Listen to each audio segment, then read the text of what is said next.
Good morning and welcome to Tourist Railroad Connections, More Important Than Ever, Part 2. As the pandemic continues to paralyze the world and most important, everyone here, the tourist road industry, more than ever we need meaningful connections. None of us have the right answers on how to navigate these uncharted waters. No one has ever dreamed of the scenarios that we now face. We're all working in the dark, using our gut instincts to make decisions and try and keep our organizations afloat. Our goal with this webinar is to further the conversation we started last week within our small, tight-knit community. We would like to encourage you to participate in today's conversation. On your screen, you should have a dialog box entitled Go to Webinar Control Panel. Within that box should be two sections. If you look at the bottom section, you should notice a gray bar labeled Questions, and just below that, another white box with the words Type Questions Here. Simply type in your questions and either hit return or the send button, and we'll do our best to work your questions or comments into our discussion. We have made available a recording of our last webinar, and we will continue to do so with this and future webinars. To access them, simply go to www.dynamicticketsolutions.com and click on the COVID-19 link in the top navigation. In last week's webinar, Mark Graybill suggested during this pandemic sharing year-over-year ticket sales metrics. Dynamic Solutions agreed to handle that data collection and distribute those who wish to participate. To do so, on the bottom of that same web page, you will find a form with this to submit your data. This data will only be shared with railroads that do provide such data. At this time, I'd like to introduce my co-host, Josh Miller, Station Manager from the North Shore Scenic Railroad. Hi, everybody. Thanks, Mike. Thanks for having me here, and it's been fun to put these together with you. This is our second episode of our series, our second discussion here on the webinars regarding the railroad industry and the COVID-19 shutdown that you have. So, as Mike mentioned, my name is Josh Miller, and I'm the station manager at the North Shore Scenic Railroad in Duluth, Minnesota. So we're right at the tip of Lake Superior, and our track extends 30 miles up the shore of Lake Superior on the North Shore. And we're owned and operated by the Lake Superior Railroad Museum, which is right behind me. We're right in the same building. And the Lake Superior Railroad Museum also closed down as part of Minnesota's shutdown. And so we've had the whole building to ourselves for the past 46 days or so. And so that's the museum there. And then the plan is to resume operations on May 22nd. So currently the Minnesota shutdown goes till May 4th. And then obviously our railroad can't get up and running quite that fast with everybody having been gone. We're just down to a very small staff. And then our goal is to aim for Memorial Day weekend as of right now. So of course we all know that that changes, but I do want to emphasize for today's webinar that none of us claim to know all of the answers, of course, and we all know that the information changes on a daily basis as news happens with the COVID-19 shutdown. But the goal is to start a conversation here based on information for management and upper level staff for the tourist railroad industry. So these are railroad excursion experts in the sense that nobody on this webinar necessarily is the only person in the whole country who does your one job. There are other people who do similar stuff, and the goal is to get some ideas going of what other railroads are doing during the shutdown and what we're doing to plan for the summer and fall and the years ahead. So today we have two great distinguished panelists with us. Matt Gillis is the business manager of the Catskill Mountain Railroad, which is 80 miles north of Manhattan. They have a interesting location there out on the East Coast, and with Manhattan being a major source of their guests coming. They do a Polar Express, and Matt will talk a little bit about that in just a little bit here. We also have Mary Kay Nelson from the Chehalis-Centralia Railroad and Museum. She is the VP of the board and the marketing director for the operation there. So that's Chehalis, Washington State, which represents the far west coast of our country. So we have the west coast, we have Duluth, Minnesota here roughly in the middle, and then we also have the Catskill Mountain Railroad on the far east. With us today, we have over 38 attendees here on the webinar today so far, 38 attendees, and based on the registration list, we have a very great representation of people all around our country and continent, because we also have Canada. Canada is also here with the Toronto Railroad Museum, and welcome to you here, Toronto Railway Museum, and we thank you for coming here, at least Phil Spencer and I think a couple other people that were on there from there. I see Yosemite Mountain Sugar Pine Railroad, Pennsylvania Trolley Railroad Museum, let's see who else we got, the Steam into History folks in Pennsylvania there, the Kentucky Railroad Museum, Branson Scenic Railroad has come back again. Thank you and glad to have you here. Connecticut Trolley Museum, a lot of East Coasters there. We have the Western Maryland also here, glad to have you. South Carolina, and the Nevada Northern Railway Museum is here as well. So we welcome you all to the discussion. As Mike mentioned, there's a tab which is defaulted to the right side of your page there that says questions, and that's kind of your interactive spot and a place to send us messages and questions. We'll monitor those and work those into the conversation as possible. It does say questions, but you're welcome to also put comments as well, maybe some suggested things to bring up or whatever you would like to. And feel free to use that questions bubble as we get going here in our conversation. Last week, we had a webinar as well. Last Thursday, as Mike mentioned, Mark Graybill from the Georgetown Loop and Nathaniel Guest from the Colebrookdale Railroad. We had a really great discussion, and it is worth going back and watching that webinar on Dynamic Ticket Solutions website because there was some really great discussion that we had. A few of the bullet points, just a quick mention, is we talked about how fast we can get our railroads up and running once the stay-at-home orders will be lifted. Building brand awareness during the shutdown. We talked a little bit about doing usher-style boarding and how boarding will work at the station itself. The potential need to wear masks and for staff to wear masks, and how do we work that with guests and policies and things like that. So some of the discussions, obviously we had no solid answers, but we came up with some good ideas that I think it's worth going back and watching that webinar from last week. We did leave off with a question from the Boone and Scenic Valley and Travis Stevens from the Boone and Scenic Valley Railroad there in Iowa. And that's where we're going to pick up today. I'm going to quick go over our agenda and we'll get started here. Our main topics is just kind of an outline of what we're going to talk about here in the next hour. This webinar will be only an hour or so, and obviously we won't get to everything that there may be to talk about related to our industry and the shutdown. But we are going to try to get to as much as we can, and one of our main things today to talk about is big events. Large events that happen in a short time span, such as the Day Out with Thomas event, the Polar Expresses event, and then pumpkin trains work into that, stuff like that.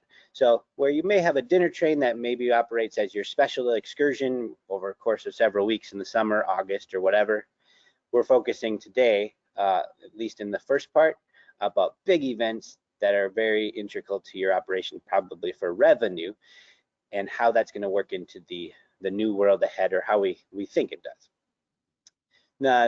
Later after that, we'll talk to Mary Kay, who has some really great information on marketing. That's a huge component of our businesses, and what can we be doing now? She has some great research and data that she's going to share with us. And then after that, we'll talk a little bit about things that we can do to keep people safe and planning for our hopeful reopenings coming soon. Question and answer will happen all the time. So anytime you want to, feel free to leave us a question or a comment. Again, our goal is to be about 1 hour or so in our webinar today. And we will reintroduce our panelists now. Here we have Mary Kay there from the Chehalis-Centralia Railway Museum, and we'll come to you in just a second. But first, I'm going to start with Matt Gillis. Matt, tell us a little bit about your operation and how some of the large events that you have and what you're planning for as of today. Well, we're the Catskill Mountain Railroad in Kingston, New York. We're a little over 80 miles north of Manhattan, one of the epicenters. So we've been shut down since mid-March. We've furloughed everybody, and it's pretty much just staying on top of phones and emails that come through. We are not sure when we're going to reopen, because it all depends on when the the travel restrictions and everything are lifted in New York State. From what we're hearing, I mean, granted, we don't know everything because nothing is definitive. It's just we find out every day when we listen to the news. But the area that we're lumped in, because we're so close to Manhattan, we are lumped in that region. They're talking about another 30-day pause in addition for us. And so our first pause will be released April 15th. And then so it's looking like May 15th is when they'll release the second one. But we have no clue because nothing has been put Sure. in black and white. With the rollout, with everything that the way New York State is going to be doing, it's going to be doing stages with multiple weeks in between each stage. And the big thing for tourist attractions, railroads, things like that, is that the state does not want any business to reopen that will bring large numbers of people from outside the immediate local area. They have not defined what the local area circumference or diameter is. So again, it's nebulous. We don't know. We're just finding out day by day. So we're going to be one of the last entities that will be released and opened. When that can happen, we really have no idea. We're hoping September 1, worst case October 1. So that's our guesstimate at this point in time. And our largest event is the Polar Express, and we do about 30,000 riders over the 6 weekends. And with the social distancing guidelines and the size of gatherings that will be allowed, again, we don't know. We're guessing it's every other row for seating capacity, so that'll drop our numbers in half. And that will significantly impact our revenue. And so we're just going into a tightening of the belt, and we're not spending anything that we don't have to. Sure. Controlling expenses is a huge component of things right now. And all right, well, we'll dive back into the Polar Express here in a second, but let's switch over to Mary Kay here. Tell us a little bit about your operation, what your current status is, and some of your major events that you have throughout the year. Thank you for having me today. Our Centralia Chehalis Railroad is operated in a 10-mile tract into the west agricultural countryside. It really fits well, I think, the idea of a family-friendly excursion that is safe and maybe meets some of the standards we hope of what people are going to be able to do. We too shut down the day after our St. Patrick's Day rides on, what was it, March 16th, and immediately put a moratorium on spending.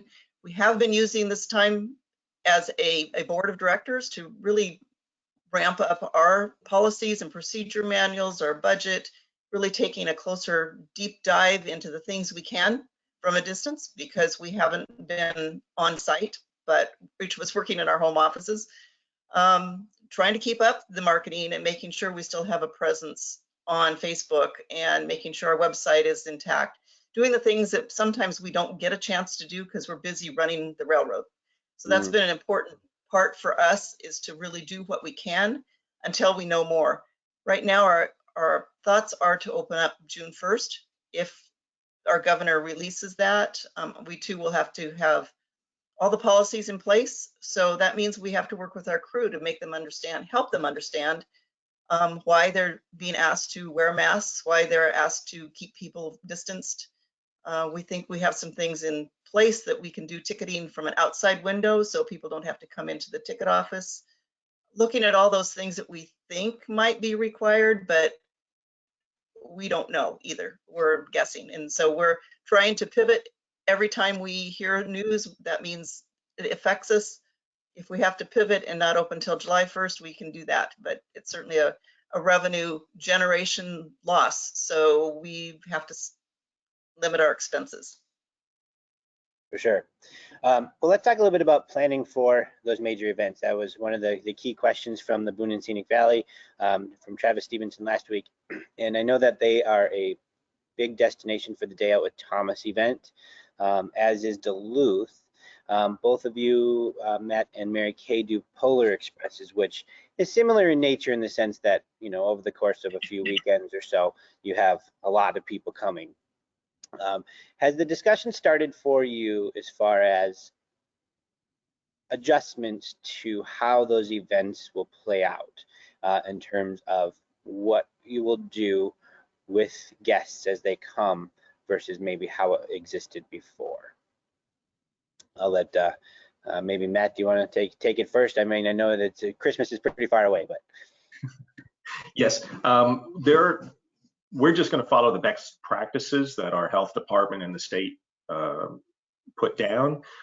We don't know what those are yet. Our challenge is our depot. We work out of a parking lot for Polar, and we have a 40 by 100 foot tent that we have as the waiting area where folks come in, get their souvenirs, their tickets, and then just wait because it's heated before hopping and getting online to hop on the train. How that's going to change, we may be able to work with that, or we may have to get a larger tent, but if we're cutting our passenger count, we just, again, still have to see about what our distancing guidelines are. Right, and I think that's a very good point you bring up as far as, following what other procedures maybe that are put in place for your operation. I think some of us tend to want to write our own script, but we're able to apply some of the things that maybe are policies for restaurants and things to our own operations. Mary Kay, talk a little bit about if you guys have had those discussions yet about how your operation would work in terms of your Polar Express event, maybe your pumpkin, for larger events they have. Correct. There's a couple of things that come to mind. We're trying to think outside of the box, as they always say, maybe outside of the railroad tracks, but a couple of things come to mind. We don't have much to cut. If we cut, it's probably not going to be cost effective as far as if we have to seat people every other row, every other seat. So we're really looking at options for added capacity, adding another car. And yesterday we even discussed covering the outdoor. We have 2 outdoor cars we've never used for Polar. We've always had indoor seating. But what if we could get heating in those outdoor cars of some fashion and covering them? It would still be an all-weather outdoor car, but as opposed to not having capacity. The other idea is to add another run in the day. So it might not be as dark if you do it earlier in the day, but you can still do that. So I think one of the things that came up yesterday is, if Santa has to be masked and if the consumer has to be masked, I'm not sure that's an event they want to participate in this year. So we'll be watching that really carefully. Hopefully by November, we won't have a reoccurrence of this and we'll be able to move forward. So again, being nimble and being able to adapt is going to be the name of the game this year. May I? Right. One thing that we're talking about is because we have a lot of flat cars. And so right now we have in our Kingston operations 3 flat cars that are in service. And we have another 3 that have just been sitting idle. And so we're talking about just redecking those, getting them set up for passenger use, and then popping them in the consist. So this way we could have more space to spread out our capacity because we won't be able to pack them in the way that we used to, especially for our leaf trains and the pumpkin train and the Halloween trains. And so Polar, again, it's going to be a challenge because it's Arctic where we are in the winter, and even in the coaches it's chilly. Sure. Well, I'm really glad you brought that up, Matt, because we did chat a little bit yesterday about this, and it brought up an interesting concept. Is reallocating resources is what you're talking about, is taking those flat cars and converting them into open air cars, and maybe something that was a someday project becomes a much more urgent thing to get ready. At the Scenic Railroad here in Duluth, we do a Day Out with Thomas event in August, and that is still on the list right now. And one thing that we spent a great deal of time already discussing is all of the components that go with the Day Out with Thomas event are very, very hands-on activities. The imagination station is crafts and art and things like that, where everybody touches the same things over and over again. And already we have a pretty good system about cleaning those throughout the day. It's the plan was 2 or 3 times a day. Everything kind of gets wiped down as is. But obviously that would change if those things are even available, at all, that we can have as part of the event. So the question becomes, what is the event then if you don't have interactive things for kids to do? um, and activities, you know, to keep them busy. And that's still in the works, and that's the big question. Let's talk a little bit about sales and how you're handling that. As of right now, are your tickets up for your major big events? No, we have not seen a lot of movement. We have a disclaimer on our website right now that tickets are suspended until we know further. However, you can buy the tickets. I mean, you can go past that disclaimer and you can reserve tickets from June 1st on. We do have some of our dinner trains and murder mystery dinner trains sold. So we're prepared to refund those if need be, but we hope not. It's too early to tell with Polar. Our tickets are on sale, but we've not seen that. I think the consumer, from what research I've done, the consumer is waiting and waiting just like we are. The same thing, we experienced the same thing that Mary Kay has. As soon as we went into lockdown, our ticket sales just plummeted. There's been no sales. Sure, and I guess same here in Duluth. Mike had talked a little bit about, you know, doing some sort of compiled sales analysis compared to last year, and it's pretty easy to analyze. About 100% down is reality. I've noticed that sales really did just plummet as people are waiting this out and seeing what happens. Brenda Roos, I want to get to a question from one of our visitors here. We have about 42 people here in our webinar, and we're glad to have everybody here. Thank you so much. Quick reminder that there's a questions tab where you can leave questions and also even comments, as just the panelists here get to see that, and then we'll work that into the conversation where we can. But we were talking briefly about open air cars, and you know, it is an interesting thing that maybe a lot of our railroads become open air car railroads. And Brenda Roos from the Arkansas and Missouri Railroad. I pronounced that very Minnesotan. I believe it is actually Arkansas and Missouri Railroad. Hopefully I got that right.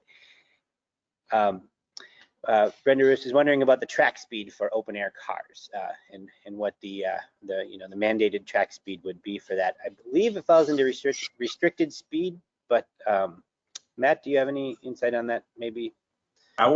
We've run flat cars since day one, and we normally run between 6 and 8 miles an hour.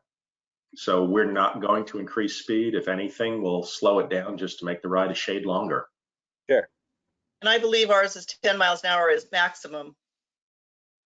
Yeah, restricted speed as we operate with our open air car and just our train in town, I think falls into the, you know, of course, the being able to stop within your half line of sight or up to 20 miles an hour, I think is the max you can go. However, a lot of our railroads don't go much faster than that anyways. Right. So that's a good question there. All right, well, keep the questions coming. We'll come back to some of that. Do either of you want to share anything more as far as just large events that you have? I'd love to have a discussion about how royalties have worked, and maybe we'll work that into a future webinar. I think every railroad works in royalties to both rail events and is it Paramount, and then, you know, with the Day Out with Thomas, we have Mattel, and who puts that on with Hit Entertainment, and everybody kind of negotiates their own, you know, situation. But maybe has anybody had any interaction with, you know, that discussion being opened up as to how that's going to look for? That's something you want to share? No, we haven't had anything on that. We did talk to Royal Events last year about the royalties. They indicated that it wasn't really negotiable, but there might be other ways they could support and help us out. That was before all this happened. That was probably in January. Sure. Royalties is a very difficult thing for us to overcome, for sure. Sure. And I guess I could share that a little bit of discussion of scale has been brought up of how that works with a declining attendance event if your numbers have to be restricted. Okay. How that will work, and it's been just a discussion at this point, and I think that's where anybody is how will that work when expenses is a huge component, and most of us operate on a very shoestring budget, you know, with these events. At least I know we do. Yes. Well, we're going to have to look and just do the return on investment on the events. If we have capacity capped at X and we can only sell X number of tickets, what's the ticket price going to be? Is it going to be worth it to run the train? Are we going to break even? Are we going to make money? Or are we going to lose money when we send it? So, because we have to go back and So our revisit. traffic, Sure. Go ahead, Mary. we draw from the Seattle to Portland market area. So we're located on Interstate 5, halfway between Seattle and Portland. So we pull from both of those markets for the Polar Express. We also just feel that we've got, you know, our ticket price level isn't something that we can adjust very far and just keep and maintain a full capacity, which we need to have to break even. You know, there's that idea of we could drop the ticket price, or we could, especially if we have to change the event in any way. But at some point, you aren't going to make, your expenses are far going to exceed your revenue, and that's not cost effective. So it's a real challenge. It's a puzzle. It sure is. I did want to mention one thing that we're doing that we just started with DTS's help, and that's offering gift certificates. So thank you, Michael, for getting that up and running for us. We've talked about needing gift certificates. We've had them in the depot. We just have never had them online. And so we just initiated that with Washington State Tourism. They are actually doing a statewide campaign to ask people to pay now and play later. So people can go online and hit a button and pick up those gift certificates that would be good for any ride, for any event, or even for next year for that matter. So we're encouraging people to purchase now. So I think that's something that anybody can do, and market that on your Facebook page and make sure that people are helping you stay afloat. I know restaurants are definitely hoping for that. Sure, and I think that's a really great idea, Mary Kay. Is what you're talking about is reducing the risk for the customer to still give you money right now, Correct. and making them feel good about the fact that they can buy something now and still not be at risk to lose that, as many people have. I mean, I think there's a lot of Broadway tickets perhaps that came and went that are just now a donation or something. I mean, I don't know how they're handling that, but people are cautious, I think, in their purchasing. But there are a lot of people who are fortunate to be still working, and they're willing to support organizations like ours. So right. All right, well, I'd like to pivot the conversation a little bit more to marketing right now. I know, Mary Kay, you know, I think a lot of people see marketing as just the advertising component, and well, I put money on my social media ads, and that's what I did. But a huge component of marketing is actually research and data, and knowing your audience as best as possible. And I know you've spent a lot of time doing that, and you have some really great data to share with us. Yeah. If you start that a little bit here. You bet. I'm also active in the board of directors for Washington State Tourism Alliance, and that's an organization that does do marketing statewide. Every state, visit Seattle, visit Washington State, Experience Washington, and every state has a marketing agency. So as part of that, we've been privileged to have data from the first week this started. They've been looking at trends and analysis of the visitor. What is the visitor looking for? What are the trends for the American traveler?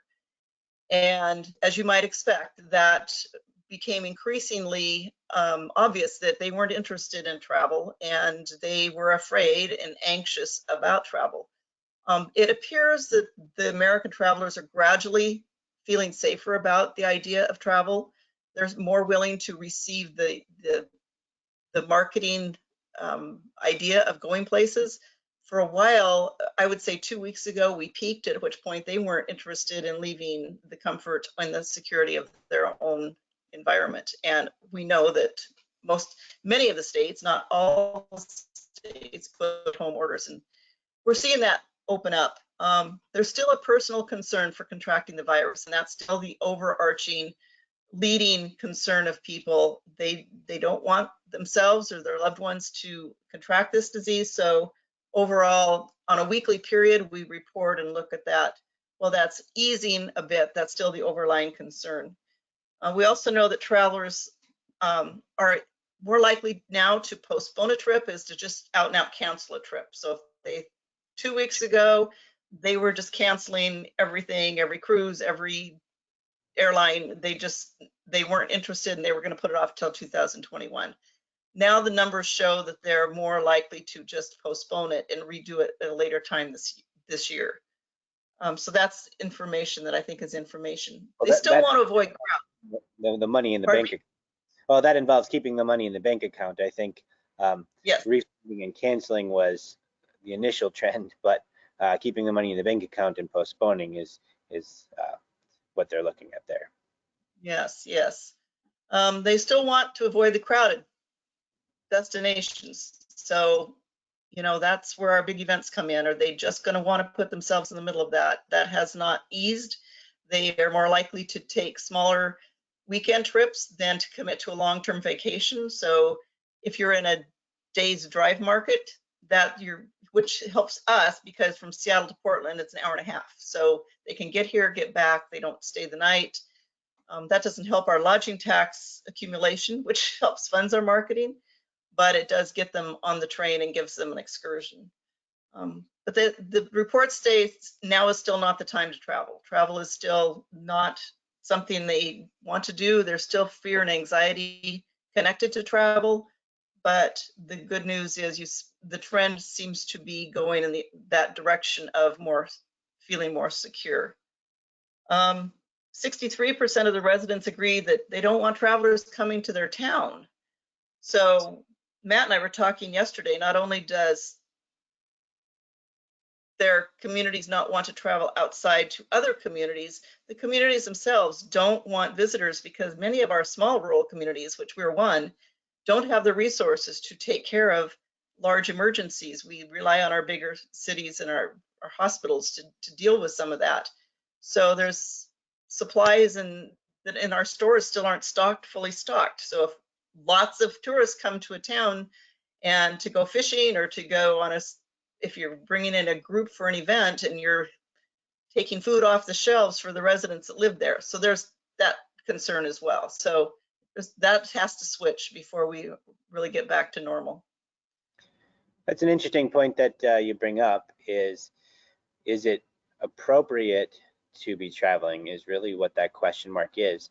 And again, what you're presenting here for everybody watching is how the consumer is thinking. That's what this report is about. Correct.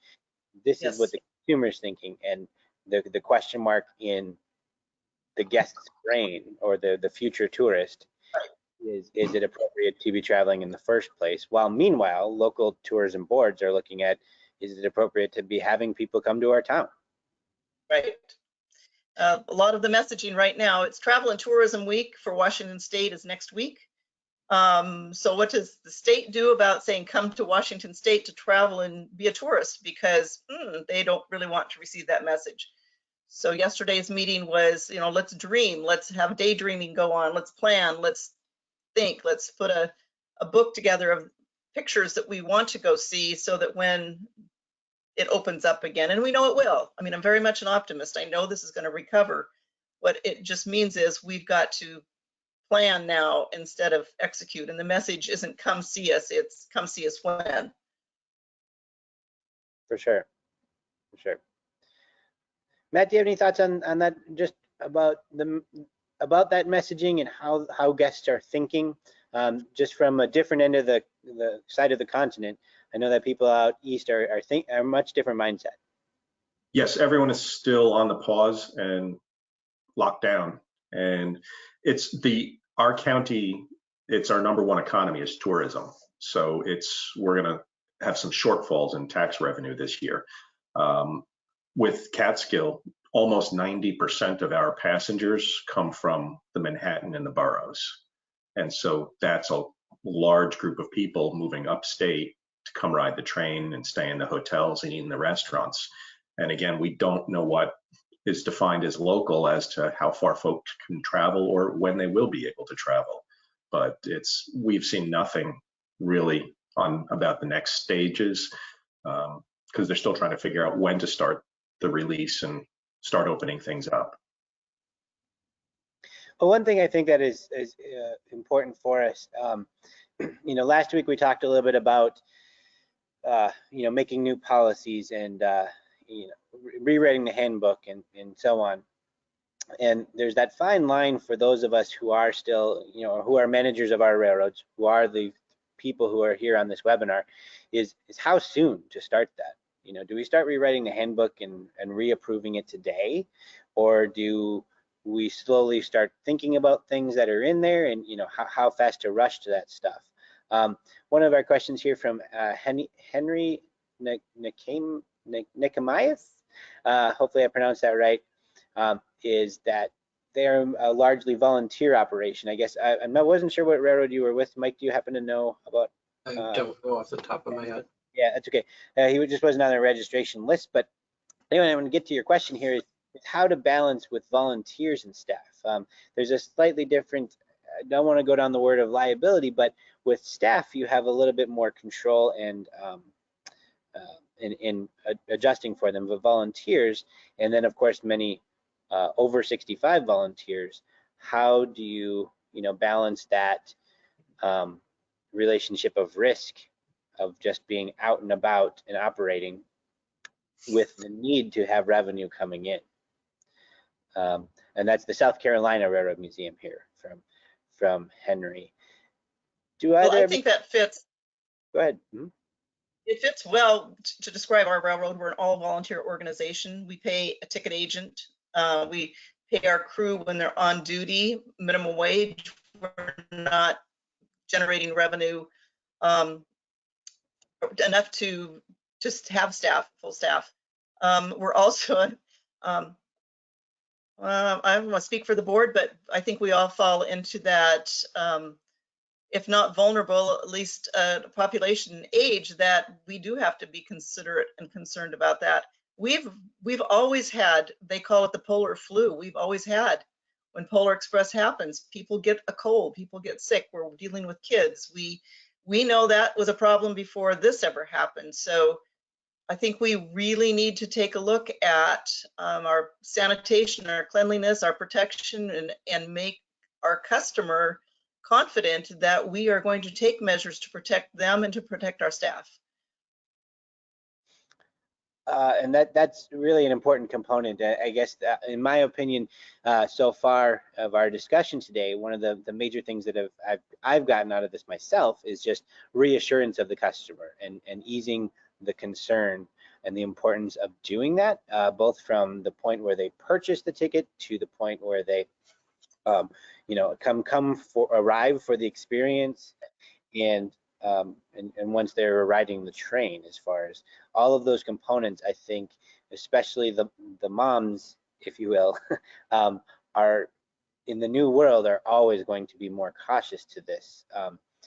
Even if COVID-19 went away tomorrow, people are now really trained and conditioned to be cautious of handshakes and being close to people and all of that, both for COVID-19, but also for just general sicknesses. I think people have learned a lot over the past month or two with this. That's something that we have to really keep in mind when we present information and sales tactics and advertising and things like that.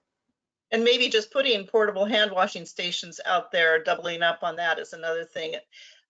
That's what I want our staff to understand, is that whether you agree with this or not, whether you think it's important isn't important. What's important are the reviews that you get on your website and on your social media. And if you're getting reviews that say they didn't take any extra precautions, your ticket sales are going to reflect that. So we really want to make sure that we're telling people, and we are honest about, that we will take precautions, and hand washing stations, whether they use them or not, is a good investment. Sure. Mary Kay, do you want to talk any more on marketing? I think we've kind of gotten to a lot of the things that you were going to bring up, but I just want to make sure you have it. I'm happy to answer any questions or thoughts, ideas. Be sure you post on Facebook. My biggest concern is people have this great tool in front of them, and that's what their customers know. And if you're not giving them occasional updates, even if the message is, I don't know, it's still communicating to them because they're wondering. So answer their wonders, and just to be honest and say, we still don't know, but we'll keep you in touch. That's important. For sure. Yep. Go ahead, Matt. Yeah, we're doing the same thing. It's just, we did just what Mary Kay also did, the gift certificates, and put that online, and just the occasional post saying, hey, we're still here. We don't know when we'll be open, but we'll see you soon. And find Sure. good news, find something good to talk about. We had some good news this year, it doesn't necessarily have to be about the opening or this season, but share photos, just keep them engaged. But if you've got anywhere that there's a piece of good news, we're making great progress on restoring our steam train. Just keep them engaged. Well, the They'll be one back. thing we are doing, and it should be coming out in the next week or two, is digging through the archives and finding historical photos from different points along the line and doing this was then, this is now, so you can see what used to be there, what's there now, and just because it's amazing the difference what 100 years will do. For sure. I personally love that stuff, and I think people eat it up too on social media as well. I wanted to get to a comment here from Jacob Erheim from the Endo Line Railroad Museum and Park in Murray, Minnesota, which you can Google Earth later where Murray, Minnesota is, but Endo Line is out there in Minnesota. And Jacob commented about our videos that we've been doing here at the Lake Superior Railroad Museum. Every day since the shutdown, we've been doing about 5-minute long videos of each item in the collection here. So we have 46 episodes and over 4 hours of content so far, with a daily post 7 days a week. We've had a video that I've been putting together with our executive director. And sometimes there's railroad stories, sometimes they are about individual items in the collection. And it's really fun. We can go so simple, and this is a really good idea for everybody. You can go so simple as to just read the little plaque next to it and tell about it, but you can also go the next step and tell and interpret some of the items in your collection in a way that you never really get to do when you're being formal in the tour process of an actual tour. You're being more formal there, so it's kind of fun to do that. Anyway, we're pivoting the conversation a little bit here to the guest experience and how to keep both our staff, our volunteers, and our passengers as safe as possible. And then, of course, keeping that reassurance going. Let's talk a little bit about the actual experience of our operations and things that you may have already just started talking about. And if you haven't, we can still hypothesize about how things might be. Kevin Moore from the RPCA had submitted some questions to us that he was wondering about. And one of them being that vestibule and the aisles on a train. The vestibule and the aisles. For now, let's just assume that the seating area, your guest's seat in the train, is a secure bubble. How can we adjust for vestibules and aisles in the social distancing world, especially when this isn't transportation? We're offering excursions. Do either of you want to share some thoughts on what you've been thinking about maybe with that? Well, sure. Go ahead, Mary Kay. Again, we don't have, well, for the events, I think that it's really important, and I think it's an opportunity for us to be just a step ahead of being hospitable. We've always had, of course, our conductor greet people and punch their ticket as they get on the train, but I'm thinking we add another person and actually seat the party and show them where their seat is. And in doing so, you have an opportunity to greet them, ask them where they're from, just engage them a little bit, which I think is a friendly thing to do. And as exiting the train, I was thinking yesterday about this question as to unseating them as well, going down and asking people to remain seated until they're ushered off the train, so we can kind of keep that bunching up of everybody standing up and standing in the aisle together, that they would just stay in their seats. At the same time, you could hand them a coupon and say, thank you for riding, please come back again. And, you know, maybe it's just $1 off coupon, but how nice is that, that you're just a little bit more friendly, a little less hands-on, but a little bit more, we're really glad you came and shared that with us. I think those things go a long ways. Now, that's not something you could probably do on your major events, but it's certainly something you could do in your weekend time when your trains are less crowded, but let people know that you appreciate that they did choose you as one of the things they wanted to do. I think it's a really good idea. It also gives you an opportunity to interact with them a little bit more than just the thanks, bye, thanks, bye, thanks, bye at the end of the ride. So that's a very interesting thought. And usher style boarding is something that we did discuss a little bit last week that I think is something that all of us have to start pondering how exactly that would work in the amount of time that you have. Speaking of time, we have about 15 minutes left here on our show. About 45 guests here on, and I really thank you all for joining our webinar today and getting some of these conversations going. About 15 minutes left or so. I did want to mention that Eric Mensis from, I think it was the Nevada Northern, made a comment here, yeah, the Nevada Northern, great railroad, fun to follow on social media, by the way. I got to give them a plug. He was talking about cross-promoting with other railroads. You don't have to necessarily be doing posts about your own operation. This is just the time to be celebrating trains and railroads and history with other social media that people don't necessarily find. I think that, you know, in general, the audience of my social media, people who follow our railroad, probably or may not even know that, let's say, the Nevada Northern or the Chehalis exists, right. You know, and what an opportunity for us all to cross promote while also getting the benefits of, you know, the interactions of posts, to be sharing others' posts on both Instagram and, you know, Facebook.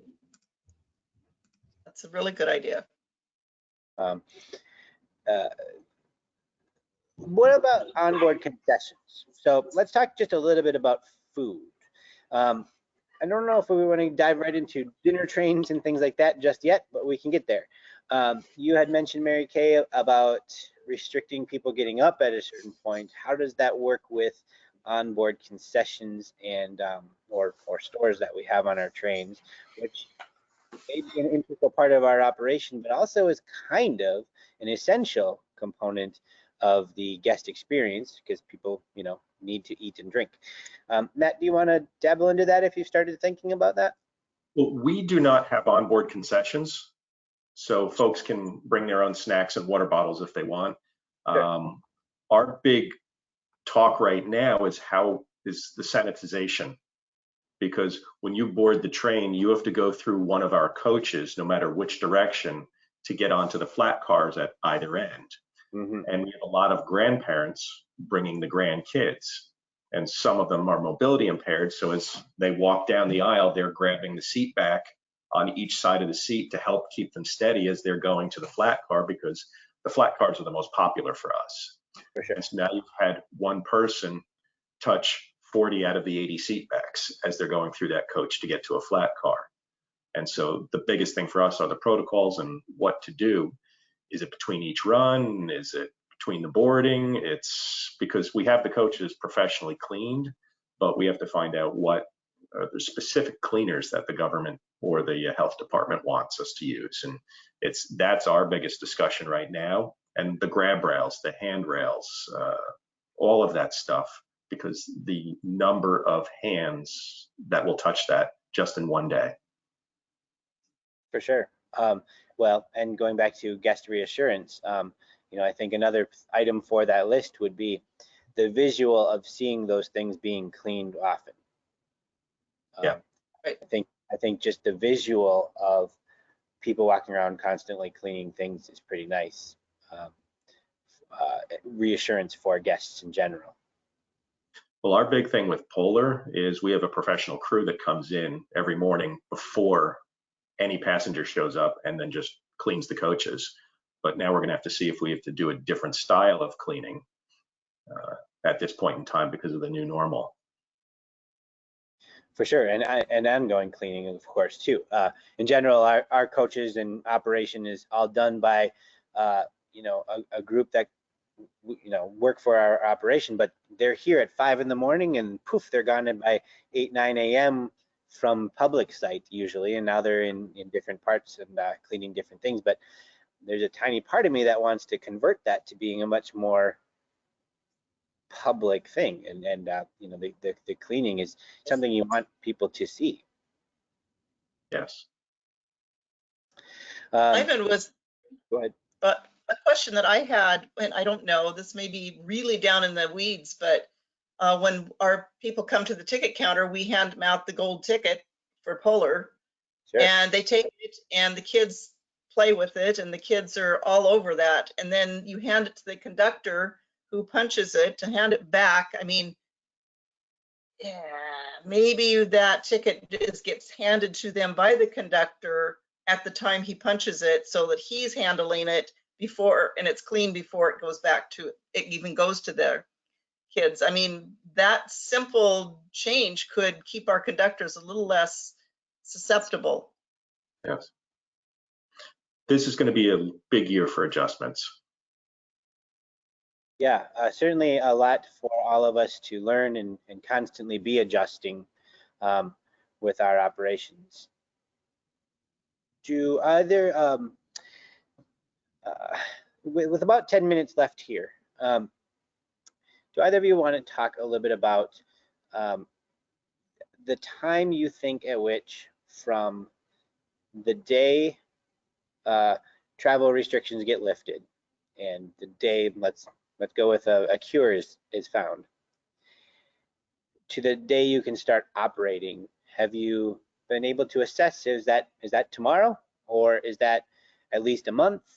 Have you started thinking about those timelines of being able to restart? I know that for us here in Duluth, we had a coach rehabilitation project going on, and you know, the dome car was getting new carpeting, and all the seats are still downstairs, and all of those projects are just collecting dust right now.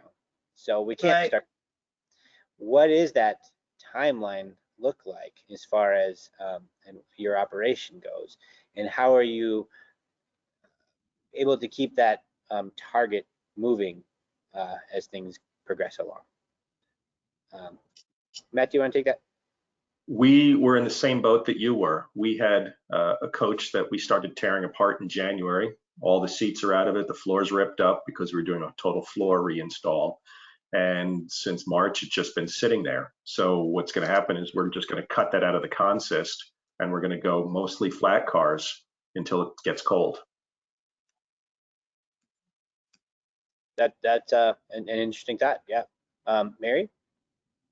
I think we're ready to turn the dial as far as to open up within a couple of weeks. And the bigger question for us is that we do a dinner train every Saturday. And I'm very concerned about serving food and who our caterer is going to be. But the restaurants aren't open for us to have the discussions to contract with the caterer. So that may be pushed out a little bit further. But our cars are ready to roll. We've been doing as much maintenance as we can, so I guess we're in a luckier position that way. I think within a week or two we can certainly start rolling. We're not. Next week is our kind of crunch the numbers and see what it is for our versus cost versus expenses as to what we have to have for ridership to make it cost effective. For sure. I think a reduced version is something that you of your operation is something that you can do to start. You know, if everything was solved today and we could start as soon as tomorrow, I believe that operating a one coach train or an RDC is a much better route to go than to just wait for another month or something until we get every component going. I do really want to have food be a conversation as part of this. With both dinner trains, and many of us do a pizza train. I think it's a super big discussion that we have to have, because last week we talked about maybe there's a policy that all guests and all passengers have to wear masks from here on out. How does that work into a food operation? Yeah. Right. Do either of you want to touch on that with just like kind of a 30-second general idea of what you're thinking about as far as food on the train? I know, Matt, you mentioned that you don't do necessarily concessions and things. Mary, did you want to? We don't do concessions on the train either. We have a water station that people can pick up a water bottle and leave a donation. It became not cost effective for us, the amount we sold versus somebody's time to be on that, all the rides, to Sure. keep it manned and keep change there to sell some. It wasn't cost effective.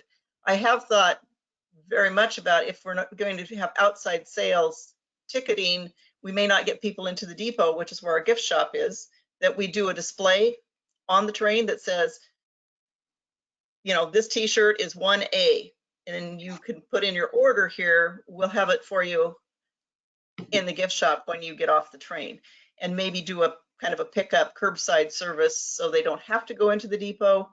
But I think there's an opportunity to display on the train your items that are for sale in the gift shop. Sure. That's actually a really good idea. I kind of like that idea of the shopping beforehand and having it ready when you get back. Technology component that might be able to help with that a little bit too. So I'm sure Mike is taking notes on Okay, good idea. Matt, do you want to kind of give we're just a couple minutes away here, so maybe a little bit of a wrap up of just your overall thoughts in the current climate of the COVID-19 in your operation? We're just taking it day by day. The board is talking a couple times a week, and it's all right. Our big discussion right now is getting extra flat cars online and the sanitization of the ones that are in use, because we're going to pull most of the coaches out of the consist and just run mostly flats this summer if we can get running. I think that's a very good thought to be having. It's a really great excuse to grow your open air car fleet as well. Mary Kay, some closing thoughts? You know, I think it's really great that we've had large and small, east to west, north to south, basically. I think that all of us are in this together. As they've said so many times, it's really gotten overused, but I'm glad that I have other people that we can talk to that have similar experiences.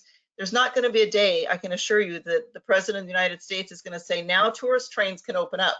So somewhere in there, we're going to have to find ourselves, whether it be rules for restaurants, rules for group buses.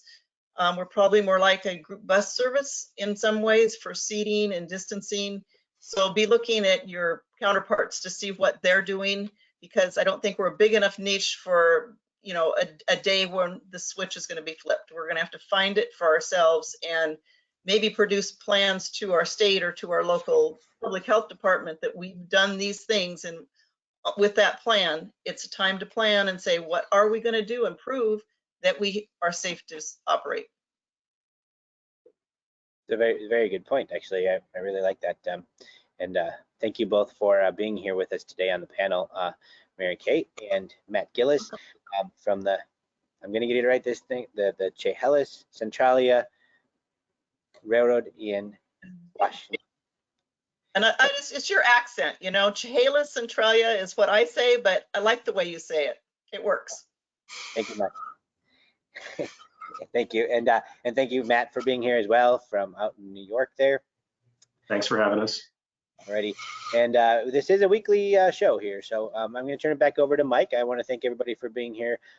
Myself here at the North Shore Scenic Railroad, we're still optimistic for things improving here over the next month, but that's it here from Duluth, Minnesota. And I'll turn it over here to Mike. Josh. And from Chicago, I want to say thank you, Josh, again for an awesome job. We hope that you all found this very helpful, and want to encourage your feedback. We'll be getting another invite out for next week's show, and we also have all the shows up online. I mentioned at the top of the hour at dynamicticketsolutions.com. Click on the COVID-19 link, and that'll bring you to a page with a link to all of the these shows, as well as the metrics, where you can provide metrics if you'd like to. Next week, we have G. Mark Ray from the Heritage Rail Alliance, the president. Please watch your email for an invitation, and let's all try and stay safe and stay connected. Thank you, everyone. Thanks, everybody. Bye-bye. Thanks. Bye.